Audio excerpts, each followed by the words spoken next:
Year question paper ಅಲ್ಲಿ ಒಂದ್ question ಬಂದ್ಬಿಟ್ಟು 2 to 3 years ರಿಪೀಟ್ ಆಗಿರೋದು, ಅಂದ್ರೆ 3 to 2 years ಕಂಟಿನ್ಯೂಸ್ ಆಗಿ ಬಂದಿರುವಂತ ಕ್ವಶನ್ ಪೇಪರ್ಸ್ ಗಳಲ್ಲಿ ತೆಗ್ದಿರುವಂತ ಕ್ವಶನ್ಸ್ ಗಳು. ಮತ್ತೆ ಮೊದಲನೇದಾಗಿ ನೋಡೋಣ ಅಂತಂದ್ರೆ ಇಂಗ್ಲಿಷ್ ವರ್ಷನ್ ಅಲ್ಲಿ ನೋಡಿ, ಅದಾದ್ಮೇಲೆ ಕನ್ನಡ ವರ್ಷನ್ ಅಲ್ಲಿ ನೋಡೋಣ ಒಂದು ಪ್ಲಾನ್. ಸೊ ನಿಮಗೆ ಯಾವ ರೀತಿ ಆಗುತ್ತೆ ಕಂಫರ್ಟೇಬಲ್ ಆ ರೀತಿ ನೋಡಿ, ಓಕೆನಾ. ಇಂಗ್ಲಿಷ್ ವರ್ಷನ್ ಅಲ್ಲಿ ಸ್ಟಾರ್ಟ್ ಮಾಡೋಣ. ಮೊದಲನೇ ಕ್ವಶನ್ ಇದ್ರ ಇಂಟರ್ನಲ್ ಸೋರ್ಸ್ ಆಫ್ ರಿಕ್ರೂಟ್ಮೆಂಟ್ ಹೇಳ್ತಾರದ. ಇಂಟರ್ನಲ್ ಸೋರ್ಸ್ ಆಫ್ ರಿಕ್ರೂಟ್ಮೆಂಟ್ ಅಂತ ಅಂದ್ರೆ ಈಗ ರಿಕ್ರೂಟ್ಮೆಂಟ್ ಮಾಡುವಾಗ ರಿಕ್ರೂಟ್ಮೆಂಟ್ ಅಂತಂದ್ರೆ ಏನು? ನಮ್ಮ ಒಂದು ಆಫೀಸ್ ಅಲ್ಲಿ ಎಂಪ್ಲಾಯೀಸ್ ಗಳು ಏನಾಗಿರ್ತಾರೆ, ಇರೋದಿಲ್ಲ ಅಂತ ಟೈಮ್ ಆದ್ರೆ ವೇಕೆನ್ಸೀಸ್ ಖಾಲಿ ಇರುವಂತ ಟೈಮ್ ಅಲ್ಲಿ ಇಂಟರ್ನಲ್ ಸೋರ್ಸ್ ಆಫ್ ರಿಕ್ರೂಟ್ಮೆಂಟ್ ಅಂತಂದ್ರೆ ನಮ್ಮ ಕಂಪ್ನಿಯಲ್ಲಿ ಆಲ್ರೆಡಿ ಇರುವಂತಹ ಎಂಪ್ಲಾಯೀಸ್ ಗಳನ್ನ ಯೂಸ್ ಮಾಡಿಕೊಟ್ಟು ರಿಕ್ರೂಟ್ ಮಾಡ್ಕೊಳ್ಳುವಂತದ್ದು ಏನಂತಾರೆ ಇಂಟರ್ನಲ್ ಸೋರ್ಸ್ ಆಫ್ ರಿಕ್ರೂಟ್ಮೆಂಟ್ ಅಂತ ಹೇಳಿ ಕರೀತಾರೆ. ಹಾಗಿದ್ದಾಗ ಮೊದಲನೇದು ಬಂದ್ಬಿಟ್ಟು ಸೋರ್ಸಸ್ ಯಾವುವು, ಇಂಟರ್ನಲ್ ಸೋರ್ಸಸ್ ಯಾವುವು? ಮೊದಲನೇದು ಪ್ರಮೋಷನ್. ಪ್ರಮೋಷನ್ ಅಂತ ಅಂದ್ರೆ ಈಗ ಒಂದು ಮ್ಯಾನೇಜರ್ ಪೋಸ್ಟ್ ಖಾಲಿ ಇದೆ. ಫಾರ್ ಎಕ್ಸಾಂಪಲ್, ಪ್ರೊಡಕ್ಷನ್ ಡಿಪಾರ್ಟ್ಮೆಂಟ್ ನ ಮ್ಯಾನೇಜರ್ ಪೋಸ್ಟ್ ಖಾಲಿ ಆಗಿದೆ. ಆಗ ನಾವೇನ್ ಮಾಡ್ತೀವಿ, ಅದೇ ಪ್ರೊಡಕ್ಷನ್ ಡಿಪಾರ್ಟ್ಮೆಂಟಿನ ಟೀಮ್ ಲೀಡರ್ ಇರ್ತಾರಲ್ವಾ, ಆ ಟೀಮ್ ಲೀಡರ್ನ ಒಂದು ವರ್ಕ್ ಚೆನ್ನಾಗಿತ್ತು ಅನ್ನೋಂಥದ್ದು ನಮಗೆ ಗೊತ್ತಿತ್ತು ಅಂತಂದ್ರೆ ನಾವು ಆ ಟೈಮಲ್ಲಿ ಏನ್ ಮಾಡ್ತೀವಿ, ಅವನನ್ನು ಕರ್ಕೊಂಡ್ಬಂದು ಅವನಿಗೆ ಒಂದು ಪ್ರಮೋಷನ್ ಕೊಡ್ತೀವಿ. ಅಂದ್ರೆ moving employee to a higher position ಅಂತ. ಆ ಒಂದು ಎಂಪ್ಲಾಯಿನ ಏನ್ ಮಾಡ್ತೀವಿ, ತನ್ನ ಪೊಸಿಷನ್ ಗಿಂತ ಹೈಯರ್ ಪೊಸಿಷನ್ಗೆ ಕೊಡ್ತೀವಿ. ಇದಕ್ಕೆ ನಾವೇನಂತ ಕರಿತೀವಿ, ಪ್ರಮೋಷನ್. ಇದು ಬಂದ್ಬಿಟ್ಟು ಏನಂತ ಕರಿತಾರೆ, ಇಂಟರ್ನಲ್ ಸೋರ್ಸ್ ಆಫ್ ರಿಕ್ರೂಟ್ಮೆಂಟ್.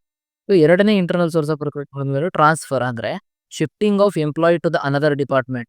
ಒಬ್ಬ ಎಂಪ್ಲಾಯಿನ ಒಂದು ಕೆಲಸದಲ್ಲಿ ಅವನಿಗೆ ಯಾಕೋ ಸ್ವಲ್ಪ, ಎಕ್ಸಾಂಪಲ್ ಈಗ ಫೈನಾನ್ಸ್ ಡಿಪಾರ್ಟ್ಮೆಂಟ್ ಹಾಕಿದೀವಿ, ಅವನ ಒಂದು ವರ್ಕ್ ಅಷ್ಟು, ಅವನೊಂದು ಪ್ರೋಗ್ರೆಸ್ ಅಷ್ಟು ಇಲ್ಲ ಅಂತಂದ್ರೆ ಏನ್ ಮಾಡ್ತಾರೆ, ಶಿಫ್ಟ್ ಮಾಡುವಂತದ್ದು ಆ ಎಂಪ್ಲಾಯಿನ ಟು ದ ಅನದರ್ ಡಿಪಾರ್ಟ್ಮೆಂಟ್, ಇನ್ನೂ ಒಂದು ಡಿಪಾರ್ಟ್ಮೆಂಟ್ ಗೆ ಶಿಫ್ಟ್ ಮಾಡುವಂಥದ್ದು ಏನಂತಾರೆ, ಟ್ರಾನ್ಸ್ಫರ್ ಅಂತಾರೆ. ನೆಕ್ಸ್ಟ್, ರೀ employment of farmer employees hiring previous employees again. ರೀ ಎಂಪ್ಲಾಯ್ಮೆಂಟ್ ಆಫ್ ಫಾರ್ಮರ್ ಎಂಪ್ಲಾಯೀಸ್ ಅಂದ್ರೆ ನಮ್ಮ ಕಂಪ್ನಿಯಲ್ಲಿ ಆಲ್ರೆಡಿ ಕೆಲಸ ಮಾಡಿ ಬಿಟ್ಟಿರೋ ಅಂತವ್ರು ಇರ್ತಾರೆ, ಅವ್ರನ್ನ ಮತ್ತೆ ಕರ್ಕೊಳ್ಳುವಂಥದ್ದು. Next, employee referrals. ಏನೇ ಎಂಪ್ಲಾಯಿ ರೆಫರೆನ್ಸ್ ಅಂತ ಇದ್ರೆ ನಮ್ಮ ಕಂಪ್ನಿಯಲ್ಲಿ ಆಲ್ರೆಡಿ ಕೆಲಸ ಮಾಡ್ತಾ ಇರುವಂತಹ ಎಂಪ್ಲಾಯೀಸ್ ಗಳಿಂದ ರೆಕಮೆಂಡೇಶನ್ ತಗೊಳುವಂಥದ್ದು. ನಮ್ಮ ಒಬ್ರು ಬ್ರದರ್ ಆಗಿರ್ಬೋದು, ನಮ್ಮ ಫ್ರೆಂಡ್ ಆಗಿರ್ಬೋದು, ಇದ್ದಾರೆ ಅಂತ ಹೇಳ್ತಾರೆ, ಅವರನ್ನ ನಾವು ಕರೆಸಿ ಇಂಟರ್ವ್ಯೂ ಮಾಡಿ ಅದರ ಹೆಸರು ತಗೊಳೋದು.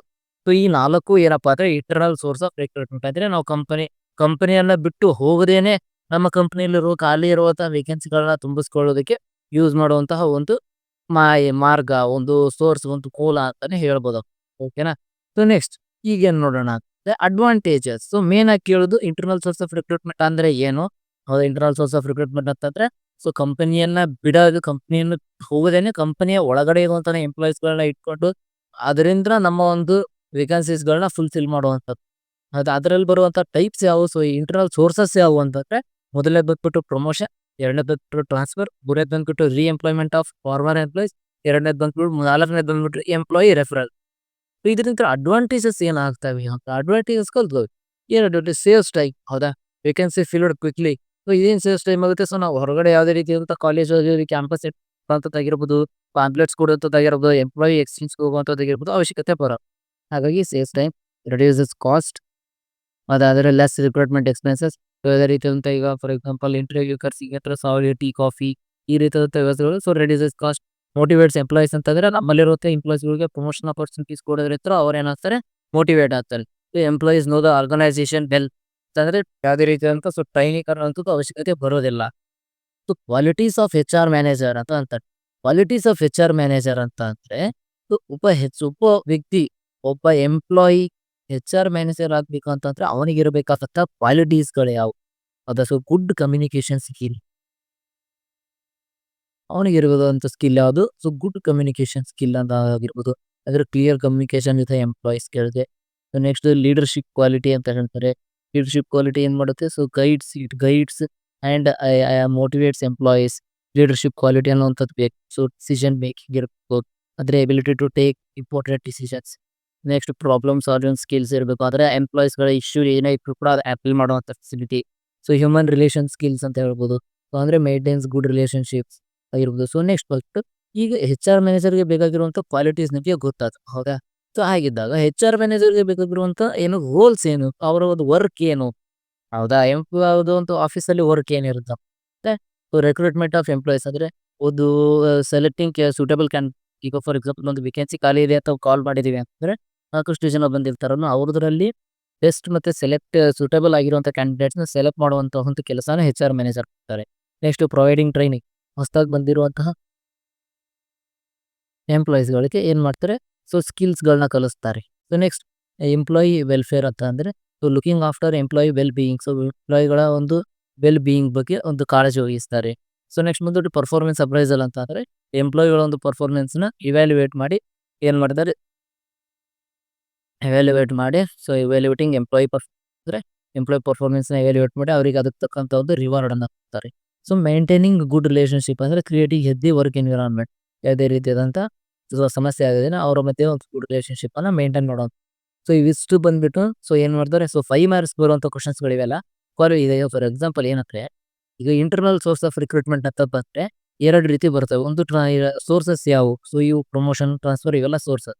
ಅದರ ಅಡ್ವಾಂಟೇಜ್ ಏನು ಅಂತ 2 ಕ್ವಶನ್ ಬರ್ತದೆ. ಅದೇ ರೀತಿ HR ಮ್ಯಾನೇಜರ್ ಅಂತ ತಗೊಂಡ್ರೆ ಅವರ ಕ್ವಾಲಿಟೀಸ್ ಏನು, ಅವರ ರೂಲ್ಸ್ ಏನು, 2 ಕ್ವಶನ್ಸ್ ಬರ್ತವೆ. ಸೊ ಅದೇ ರೀತಿ ಈಗ ನೆಕ್ಸ್ಟ್ ಏನಪ್ಪ ಅಂತಂದರೆ ಮೆಥಡ್ಸ್ ಆಫ್ ಪರ್ಫಾರ್ಮೆನ್ಸ್ ಅಪ್ರೈಸಲ್. ಹೌದಾ, ಈಗ ಮೆಥಡ್ಸ್ ಆಫ್ ಪರ್ಫಾರ್ಮೆನ್ಸ್ ಅಪ್ರೈಸಲ್ ಅಂದರೆ, ಸೊ ಯಾವ ರೀತಿ, ಈಗ ಫಾರ್ ಎಕ್ಸಾಂಪಲ್ ಪರ್ಫಾರ್ಮೆನ್ಸ್ ಅಪ್ರೈಸಲ್ ಅಂದರೆ ನಿಮಗೆ ಗೊತ್ತು, ಅಂದರೆ ಒಬ್ಬ ಎಂಪ್ಲಾಯ್ ಮಾಡ್ತಾ ಇರುವಂತಹ ಕೆಲಸನ ಅವರನ್ನು ಗುರುತಿಸಿ ಅದಕ್ಕೆ ಅಪ್ರೈಸಲ್ ಮತ್ತು ಅಪ್ರಿಸಿಯೇಷನ್ ಕೊಡುವಂಥದ್ದು. ಸೊ ಅದನ್ನು ಯಾವ ಯಾವ ಮೆಥಡ್ ಮುಖಾಂತರ ಮಾಡ್ತಾರೆ, ಸೊ ರ್ಯಾಂಕಿಂಗ್ ಮೆಥಡ್. ಹೌದಾ, so employees rank from best to worst. ಅಂದರೆ ಸೊ ಈಗ ಒಂದು 5-6 ಜನ ಸೇರ್ಕೊಂಡು ವರ್ಕ್ ಮಾಡಿರ್ತಾರೆ ಅಂತಂದರೆ, 5-6 ಜನ ಸೇರ್ಕೊಂಡು ಅನ್ನೋದಕ್ಕಿಂತ 5-6 ಜನ 5 ಥರದ್ದು ವರ್ಕ್ ಮಾಡಿರ್ತಾರೆ ಅಂದರೆ ಯಾರ್ದು ಬೆಸ್ಟ್, ಯಾರ್ದು ವರ್ಸ್ಟ್, ಈ ರೀತಿಯಾದ ಒಂದು ಡಿಸಿಷನ್ ತಗೊಂಡು ಸೊ ಅದರ ಮುಖಾಂತರ performance appraiser. So next rating scale method ಅಂದರೆ rated on different factors. So for example ಈಗ ನಮ್ಮ ಒಂದು ಅಕೌಂಟ್ಸಲ್ಲಿ ಏನೋ ಒಂದು ₹1000 ₹1000 ಪ್ರಾಫಿಟ್ ಬಂದಿದೆ ಅಂತ ಕಂಡಿಡಿದಾದ್ರೆ, ಇನ್ನೂ ಒಂದೇನೋ ಮಾಡಿರ್ತಾನೆ. ಹೌದಾ, ಸೊ ಆ ರೀತಿ ವರ್ಕ್ಗಳನ್ನ ಕಂಪೇರ್ ಮಾಡಿ ಮಾಡೋದು. So next check list method ಅಂತ ಅಂದರೆ ಇವ್ಯಾಲ್ಯೂಯೇಷನ್ ಥ್ರೂ ಚೆಕ್ ಲಿಸ್ಟ್, ಅಂದರೆ ಇವರು ಕೊಟ್ಟಿರೋ ಟಾಸ್ಕ್ಗಳನ್ನೆಲ್ಲ ಇವ್ರು ಮಾಡಿದಾರೋ ಇಲ್ವಾ ಅಂತ ಹೇಳಿ check list. So critical incident method ಅಂತಂದರೆ focus on important events. So important ಇವೆಂಟ್ಸಲ್ಲಿ ಎಲ್ಲರೂ ಯಾವ ರೀತಿಯಾದ ಒಂದು ಭಾಗವಹಿಸ್ತಾರೆ ಅನ್ನೋದಕ್ಕೆ. ಸೊ MPO ಮೆಥಡ್ ಅಂತಂದರೆ ಪರ್ಫಾರ್ಮೆನ್ಸ್ ಮೆಜರ್ಡ್ ಅಗೇನೆಸ್ಟ್ ಗೋಲ್ಸ್, ಅಂದರೆ MPO ಅಂತಂದರೆ ಮ್ಯಾನೇಜ್ಮೆಂಟ್ ಬೈ ಆಬ್ಜೆಕ್ಟಿವ್ ಅಂತ. ಹೌದಾ, ಸೊ ಆ ಒಂದು ಮೆಥಡ್ ನಿಂದ ಏನು ಮಾಡ್ತಾರೆ, ಪರ್ಫಾರ್ಮೆನ್ಸ್ ಅಪ್ರೈಸ್ ಅಂತ ಮಾಡ್ತಾರೆ. So next on the job training methods. So on the job training methods ಅಂದರೆ ಏನು, ಹೌದಾ, ಆಗಿದ್ದಾಗ on the job training methods, so apprenticeship ಆಗಿರ್ಬೋದು, ಅಂಡರ್ ಸ್ಟಡಿ, ಜಾಬ್ ರೋಟೇಷನ್ ಮತ್ತು ಹ್ಯಾಂಡ್ಸ್ ಆನ್ ಟ್ರೈನ್ ಹೇಳ್ತಾರೆ. ಸೊ ಈ 4ಗಳು ಏನಪ್ಪ ಅಂತಂದರೆ types of on the job train, ಅಂದರೆ ಜಾಬ್ ಮಾಡ್ಕೊತಾನೆ ಟ್ರೈ ಮಾಡುವಂಥದ್ದು. ಏನೇನು ಯೂಸ್ ಮಾಡ್ತಾರೆ, so apprenticeship, learning under experienced work ಆಗತ್ತೆ. ಫಾರ್ ಎಕ್ಸಾಂಪಲ್ ಈಗ ಒಬ್ಬ ವ್ಯಕ್ತಿಗೆ ಆಲ್ರೆಡಿ ಎಕ್ಸ್ಪೀರಿಯನ್ಸ್ ಇರುವಂತಹ ವ್ಯಕ್ತಿ ಕೆಳಗಡೆ ನಮ್ಮ ಒಂದು ಹೊಸದಾಗಿ ಅಪಾಯಿಂಟ್ ಆಗಿರುವಂತಹ ಎಂಪ್ಲಾಯಿನ ಕಳಿಸಿದೆ. ಅವ್ರು ಏನು ಮಾಡ್ತಾರೆ, ಅವರ ಒಂದು ವರ್ಕ್ ನೋಡಿ ಅದಕ್ಕೆ. ಹೌದಾ, ಸೊ ಅಂಡರ್ ಸ್ಟಡಿ ಅಂತ ಹೇಳ್ತಾರೆ. So learning from senior employ ಅಂತ ಅಂದರೆ, ಸೊ ಪಕ್ಕದಲ್ಲಿ ಸೀನಿಯರ್ಸ್ ಇರ್ತಾರೆ, ಅವ್ರಿಂತರ ಜಾಬ್ಸ್ನ ಕರಿಯೋದು. ನೆಕ್ಸ್ಟ್ ಜಾಬ್ ರೊಟೇಷನ್ ಅಂತಂದರೆ working in different departments. So different ಡಿಪಾರ್ಟ್ಮೆಂಟ್ಸಲ್ಲಿ ವರ್ಕ್ ಮಾಡಿದ್ರೆ ಅವ್ರು ಏನಾಗುತ್ತೆ, ಒಂದು ಎಕ್ಸ್ಪೀರಿಯನ್ಸ್ ಅನ್ನೋದು ಬರುತ್ತೆ.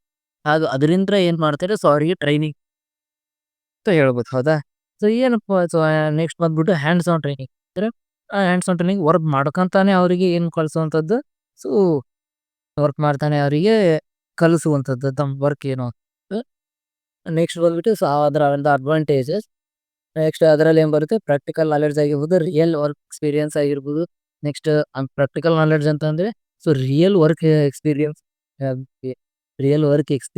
ಯಾವ ರೀತಿ ಇರುತ್ತೆ ಅಂತ ಹೇಳ್ಬಿಟ್ಟು ಅವ್ರಿಗೆ ತೋರಿಸುವಂಥದ್ದು. ಹೌದಾ, ಸೊ ನೆಕ್ಸ್ಟ್ ಅದರಿಂದ ಏನಾಗುತ್ತೆ, ನೆಕ್ಸ್ಟ್ ಲೋ ಕಾಸ್ಟ್ ಅಂತಂದರೆ ಈ ಒಂದು ಆನ್ ದ ಜಾಬ್ ಟ್ರೈನಿಂಗ್ ಹತ್ರ ಏನಾಗುತ್ತೆ, ಲೋ ಕಾಸ್ಟ್ ಬರುತ್ತೆ. ಇವಾಗ less training expense.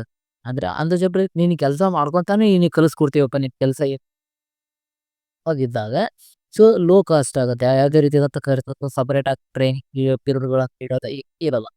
Next better learning and easy understanding ಅಂತ, ಈಸಿಯಾಗಿ ಅಂಡರ್ಸ್ಟ್ಯಾಂಡ್ ಆಗುತ್ತೆ. Improves performance, better job efficiency, ಅಂದರೆ ಅವ್ರಿಗೆ ಗೊತ್ತಾಗುತ್ತೆ ಯಾವ ರೀತಿ ಒಂದು ಜಾಬ್ ಇರುತ್ತೆ ಅಂತ ಹೇಳುತ್ತೆ. ಹಾಗಾಗಿ ಇಂಪ್ರೂವ್ಸ್ ಏನು ಮಾಡುತ್ತೆ, ಪರ್ಫಾರ್ಮೆನ್ಸ್, ಬೆಟರ್ ಜಾಬ್ ಎಫಿಷಿಯನ್ಸಿ ಅಂತ ಹೇಳುತ್ತೆ. Next time rate versus piece rate system ಅಂತ ಹೇಳ್ತಾರೆ. ಸೊ ಇದೀಗ ಪ್ರೆಸೆಂಟ್ ಸಿಲೆಬಸ್ಸಿಗೆ ಐ ಥಿಂಕ್ ಇಲ್ಲ ಅನ್ಕೊಂತೀನಿ. ಸೊ TRS ಮತ್ತು PRS ಅಂತ ಹೇಳ್ತಾರೆ. ಹೌದಾ, ಸೊ ಟೈಮ್ ರೇಟೆಡ್ ಸಿಸ್ಟಮ್ ಮತ್ತು ಪೀಸ್ ರೇಟೆಡ್ ಸಿಸ್ಟಮ್ ಅಂದರೆ ಏನು ಅಂದರೆ, type rated system, so time rate system wages based on time work, ಅಂದರೆ salary by hours of days. ಹೌದಾ,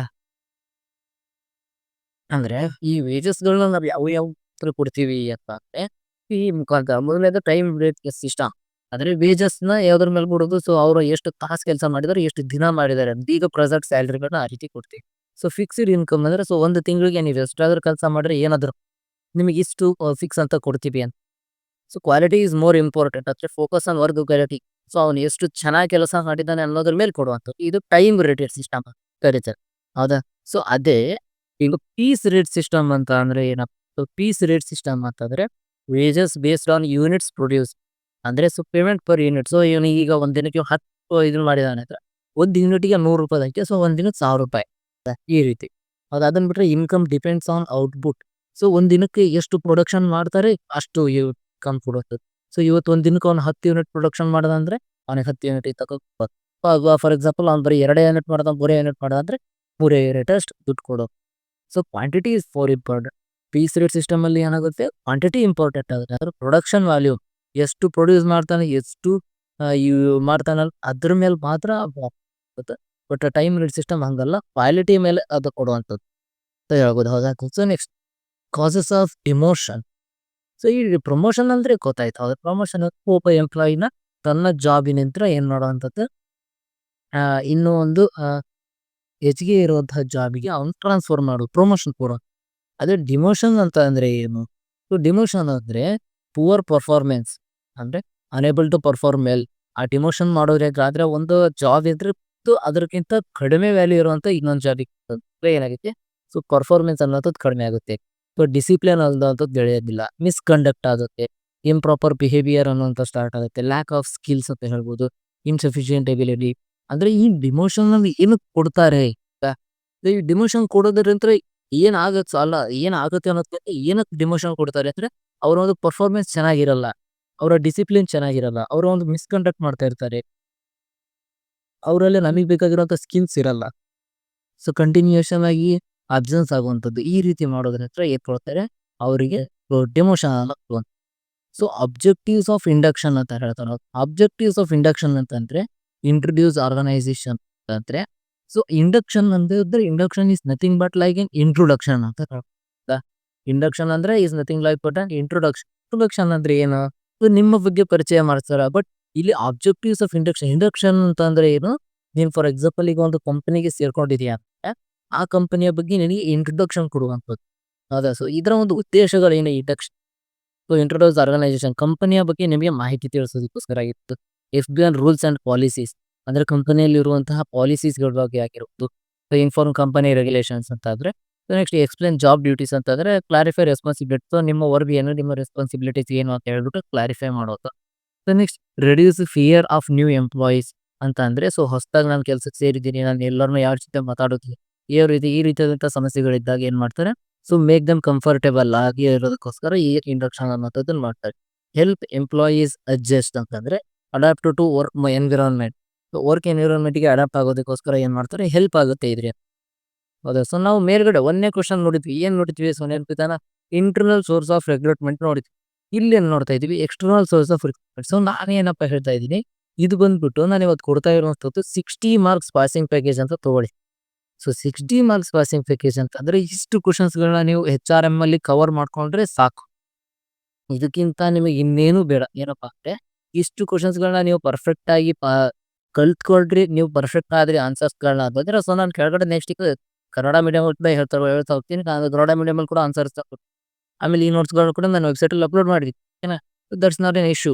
ಬಟ್ ನೀವೀಗ ಇಲ್ಲಿ ಕೊಡ್ತಾ ಇರುವಂತಹ 10 ಕ್ವಶನ್ ಆಗಿರ್ಬೋದು 5 ಮಾರ್ಕ್ಸ್ಗೆ, ಬಟ್ ಇವನ್ ಪರ್ಫೆಕ್ಟ್ ಆದ್ರಿ ಅಂದ್ರೆ ಮಿನಿಮಮ್ 2 ಸೊ 5 ಮಾರ್ಕ್ಸ್ಗೆ 5 ಕ್ವಶನ್ಸ್ ಇರ್ತವೆ, ನೀವು 3 ಬರಿಬೇಕಂತ ಇರುತ್ತೆ. ಸೊ ಅಲ್ಲಿ ಎಷ್ಟು ಬರ್ತವೆ ಅಂತಂದ್ರೆ ನಾವು ಕೊಟ್ಟಿರೋ ಕ್ವಶನ್ಸ್ ಅಲ್ಲಿ ಮ್ಯಾಕ್ಸಿಮಮ್ ಕ್ವಶನ್ಸ್ ಅವೇ ಇರ್ತವೆ. ಹಾಗಾಗಿ ಇದನ್ನ ಏನಂತ ಕರಿತೀವಿ ನಾವು, 60 ಮಾರ್ಕ್ಸ್ ಪಾಸಿಂಗ್ ಪ್ಯಾಕೇಜ್ ಅಂತ ಹೇಳಿ ಕರಿತೀವಿ. ಸೊ ಏನಕ್ಕಪ್ಪ ಅಂದ್ರೆ 2 ಮಾರ್ಕ್ಸ್ 20 ಮಾರ್ಕ್ಸ್ಗೆ 2 ಮಾರ್ಕ್ಸ್ ನಾವು 10 ಕ್ವಶನ್ಸ್ ಇರ್ತಾವಲ್ವ, ಆ 20 ಬಿಟ್ಟೆ 5 ಮಾರ್ಕ್ಸ್ ಮತ್ತೆ 15 ಮಾರ್ಕ್ಸ್ ಇನ್ನೂ ಅದು ವಿಡಿಯೋ ಮಾಡ್ತೀನಿ ಈಗ.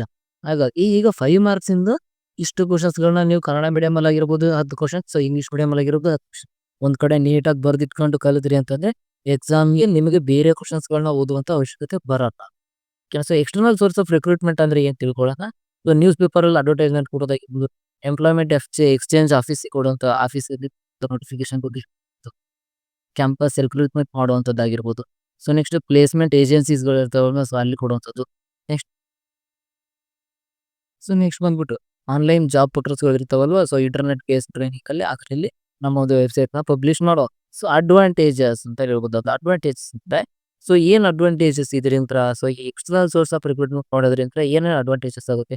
ನ್ಯೂ ಟ್ಯಾಲೆಂಟ್‌ಗಳು ಪರಿಚಯ ಆಗುತ್ತೆ. ಫ್ರೆಶ್ ಕ್ಯಾಂಡಿಡೇಟ್ಸ್‌ಗಳು ಬರ್ತಾರೆ. ಹೊಸ ಹೊಸ ಒಂದು ಪ್ರತಿಭೆಗಳು ಅನ್ನುವಂಥದ್ದು ಬರುತ್ತೆ. ಸೊ ಮೋರ್ ಅಪ್ಲಿಕೇಶನ್ಸ್‌ಗಳು ಜಾಸ್ತಿ ಬರ್ತಿವೆ ಅಂತ ಆದ್ರೆ ಏನಾಗುತ್ತೆ?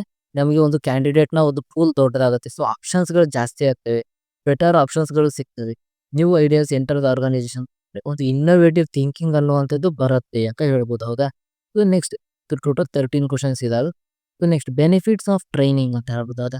ಬೆನಿಫಿಟ್ಸ್ ಆಫ್ ಟ್ರೈನಿಂಗ್ ಅಂದ್ರೆ ಫಾರ್ ಎಂಪ್ಲಾಯೀಸ್‌ಗೆ ಯಾವ ರೀತಿ ಟ್ರೈನಿಂಗ್ ಇಂಪ್ರೂವ್ ಆಗುತ್ತೆ, ಟ್ರೈನಿಂಗ್ ಹೆಲ್ಪ್ ಆಗುತ್ತೆ ಅಂದ್ರೆ ಇನ್ಕ್ರೀಸಸ್ ನಾಲೆಡ್ಜ್, ಅವರ ಒಂದು ನಾಲೆಡ್ಜ್ ಬೆಳೆಯುತ್ತೆ. ಇಂಪ್ರೂವ್ ಸ್ಕಿಲ್ಸ್, ಅವರ ಒಂದು ಸ್ಕಿಲ್ಸ್ ಬೆಳೆಯುತ್ತೆ. ಬಿಲ್ಡ್ಸ್ ಕಾನ್ಫಿಡೆನ್ಸ್, ಅವರ ಒಂದು ಕಾನ್ಫಿಡೆನ್ಸ್ ಅನ್ನೋದು ಬೆಳೆಯುತ್ತೆ. ಬೆಟರ್ ಪ್ರಮೋಷನ್ ಅಪರ್ಚುನಿಟೀಸ್, ಅವರ ಒಂದು ಅಂದ್ರೆ ಮುಂದೆ ಕರಿಯರ್ ಕೂಡ ಅವರಿಗೆ ಗ್ರೋತ್ ಆಗೋದಕ್ಕೆ ಈ ಟ್ರೈನಿಂಗ್ ಅನ್ನೋದು ಹೆಲ್ಪ್ ಆಗುತ್ತೆ.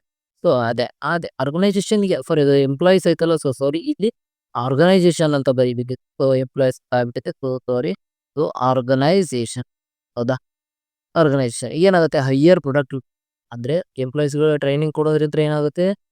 ಮಿಸ್ಟೇಕ್ಸ್‌ಗಳು ಕಡಿಮೆ ಆಗುತ್ತೆ. ಸೊ ಯುವರ್ ಮಿಸ್ಟೇಕ್ಸ್ ಹೌದಾ? ರಿಡ್ಯೂಸ್ ಎರರ್ಸ್ ಕಡಿಮೆ ಆಗುತ್ತೆ. ಹೈಯರ್ ಪ್ರೊಡಕ್ಟಿವಿಟಿ ಜಾಸ್ತಿ ಆಗುತ್ತೆ. ಪರ್ಫಾರ್ಮೆನ್ಸ್ ಅನ್ನುವಂಥದ್ದು ಚೆನ್ನಾಗಾಗುತ್ತೆ.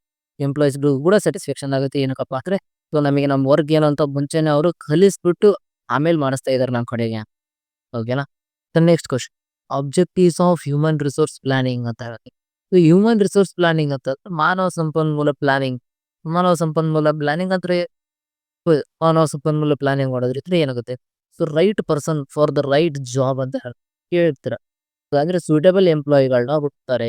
ಸೊ ಪ್ಲಾನಿಂಗ್ ಮಾಡೋದ್ರಿಂದ matching skill with our right ಜಾಬಿಗೆ ಅವ್ರಿಗೆ ಕೊಡ್ತಾರೆ.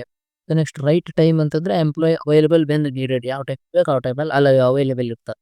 ಸೊ ಫೋರ್ಕಾಸ್ಟ್ ಫ್ಯೂಚರ್ ನ್ಯೂಸ್ ಅಂದ್ರೆ ಪ್ರಿಡಿಕ್ಟ್ ಮ್ಯಾನ್ ಪವರ್ ರಿಕ್ವೈರ್ಮೆಂಟ್ಸ್ ಏನೇನು ಇರುತ್ತೆ ಅದನ್ನ ಅವ್ರ ಪ್ರೈಸ್ಗಳ ರಿಕ್ವೈರ್ಮೆಂಟ್ಸ್ಗಳನ್ನ ತಿಳ್ಕೊಂಡು ಮಾಡುವಂಥದ್ದು. So reduce manpower shortage ಅಂದ್ರೆ ಅವಾಯ್ಡ್ ಎಂಪ್ಲಾಯೀಸ್ ಸ್ಕೇರ್ಸಿಟಿ.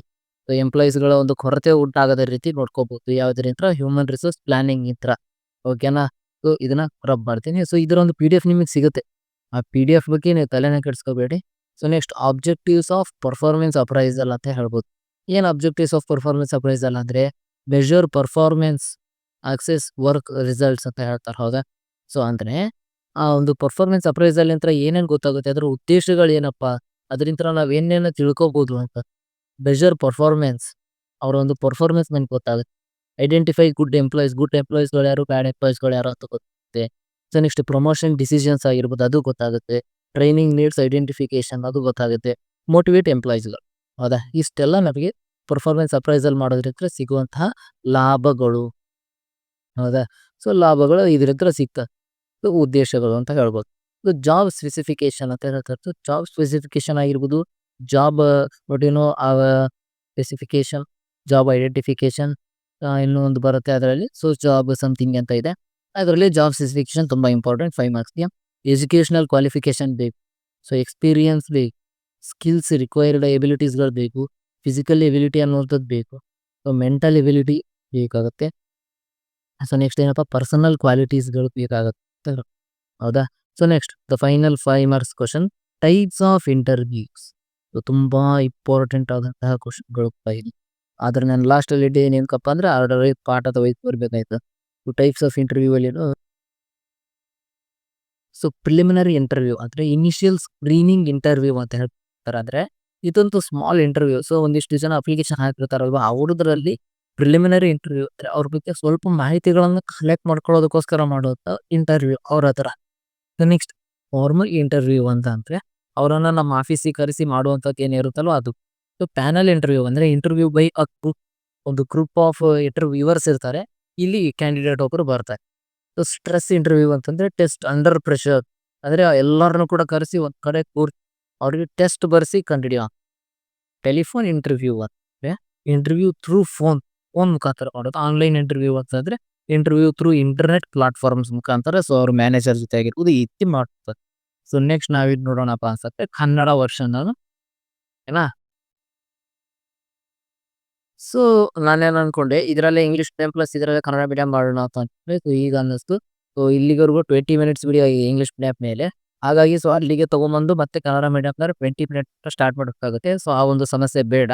ಹಾಗಾಗಿ ನಾನು ಏನ್ ಮಾಡ್ತಾ ಇದ್ದೀನಿ, ಕನ್ನಡ ಮೀಡಿಯಂ ಇಂದ ಸಪರೇಟ್ ವಿಡಿಯೋಸ್ ಮಾಡ್ತಾ ಇದ್ದೀನಿ. ಸೊ ಇಲ್ಲಿ ಇಷ್ಟು ನೀವು ಒಂದು 5 ಮಾರ್ಕ್ಸ್ ನ HRM ಅಲ್ಲಿ ಬರುವಂತಹ 5 ಮೋಸ್ಟ್ ಇಂಪಾರ್ಟೆಂಟ್ ಪ್ರಾಬ್ಲಮ್ಸ್ ಅಂತ ತಗೊಳ್ಳಿ. ಓಕೆನಾ? ಸೊ ಮೋಸ್ಟ್ ಇಂಪಾರ್ಟೆಂಟ್ ಕ್ವಶನ್ ಇಷ್ಟನ್ನ ಕಲ್ತ್ಕೊಂಡು ಹೋದ್ರೆ ನಿಮಗೆ 5 ಮಾರ್ಕ್ಸ್ ಅಲ್ಲಿ 5 ಇಂಟು 3 ಏನ್ 15 ಮಾರ್ಕ್ಸ್ ಇರುತ್ತಲ್ವಾ, ಸೊ ಆ ಮಾರ್ಕ್ಸ್ ನಿಮ್ಮ ಜೋಬಲ್ಲಿ ಇರೋ ತರ. ಓಕೆನಾ? ಸೊ ಈ ಮಾರ್ಕ್ಸ್ ನಿಮ್ಮ ಜೋಬಲ್ಲಿ ಇದೆ. ಏನಪ್ಪಾ ಅಂತಂದ್ರೆ ಇಷ್ಟು ಕ್ವಶನ್ಸ್ ಗಳನ್ನ ನೀವು ನೀಟಾಗಿ ಪ್ರಾಕ್ಟೀಸ್ ಆಗಿರಿ. So thank you for watching video. ಇಲ್ಲಿವರೆಗೂ ವಿಡಿಯೋ ನೋಡೋದಕ್ಕಾಗಿ ಧನ್ಯವಾದಗಳು.